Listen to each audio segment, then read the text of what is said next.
पीछे देखिए, इस भावना का नाम है शक्ति तस त्याग भावना। पहला शब्द बहुत महत्वपूर्ण है। त्याग करो, लेकिन शक्ति का उल्लंघन करके भी नहीं करो और किसी शर्त से भी नहीं करो, किसी दूसरे वजह से भी नहीं करो और दूसरे के लिए भी नहीं करो, स्वयं के लिए करो। जैन दर्शन में तीर्थंकरों का जो त्याग मार्ग है, यह निस्वार्थ पाया जाता है। इसमें जरा भी कामना, शर्त या अन्य कोई विषय प्रधान बन जाए, ये नहीं चलता। त्याग कैसे होना चाहिए? त्याग निस्वार्थ होना चाहिए, उसके पीछे कोई शर्त नहीं। अगर हम शर्त रखेंगे तो वह भावना व्यर्थ हो जाएगी। भावना का विकार शर्त है। शर्त में हट भी आ सकता है।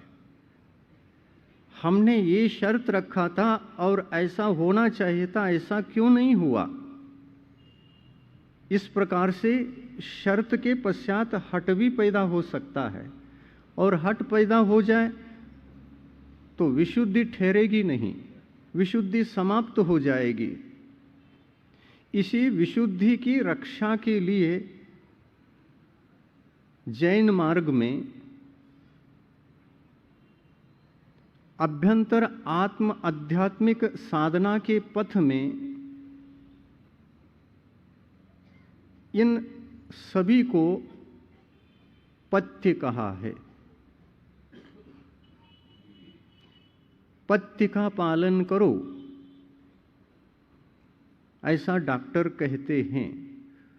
तो कौन सा पथ्य का पालन करना?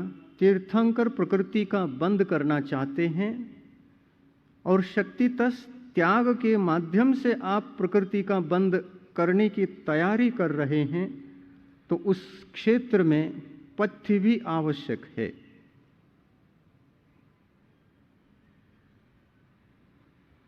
पाथे हमारे पास है, पथ्य हमारे पास नहीं है, तो हम मंजिल को उपलब्ध नहीं कर सकते। तो पथ्य किसका? शक्ति के अनुसार त्यागना, ये हो गया हमारा पाथेय। पथ्य क्या है? तो पथ्य ये है शक्ति का उल्लंघन नहीं करना। कितनी अच्छी व्यवस्था है। आप लोगों को समझ में आ रहा है ना? कितनी बढ़िया व्यवस्था है। इतना प्रशस्त मार्ग बनाए रखा है। इस मार्ग पर जरा भी गंदगी नहीं है। झाड़ू लगा करके पहले से ही रखा है, उस पर चलना है, रेडीमेड है ये रास्ता। पथ्य का पालन करो, पथ्य के साथ पाथे को अपना लो, मंजिल तक पहुंच जाओगे, बहुत जल्दी पहुंच जाओगे।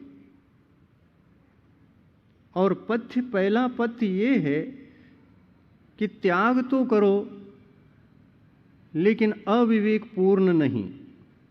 त्याग तो करो, लेकिन विवेक पूर्वक करो। त्याग शक्ति के अनुसार ही हो सकता है।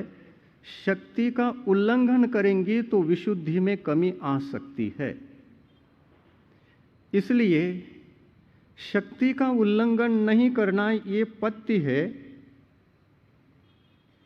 और शक्ति के अनुसार चलना, त्याग करना, यह पाथेय है। क्या पाथेय के बिना हम मंजिल तक पहुंच सकेंगे? और पथ्य के बिना भी क्या हम मंजिल तक पहुंच सकेंगे? दोनों ही संभव नहीं। और इसलिए पाथे का ज्ञान और पथ्य का ज्ञान दोनों को करा के तीर्थंकर भगवंतों ने कितना प्रशस्त बना के रखा है मार्ग को। तीर्थंकर प्रकृति का बंध तो सबको करना है, भावना भाना है। संसारी प्राणी को इसी का ज्ञान न होने से वह मार्ग से भटक जाता है और उन्मार्ग पर पहुंच जाता है। बहुत सारे लोग त्याग करते हैं, उपवास इत्यादि भी करते हैं, लेकिन शक्ति को ध्यान में रख कर के नहीं करते हैं। तो क्या होता है, वह उपवास इत्यादि तप विशुद्धि का कारण न बन करके अशुद्धि का कारण बनता है।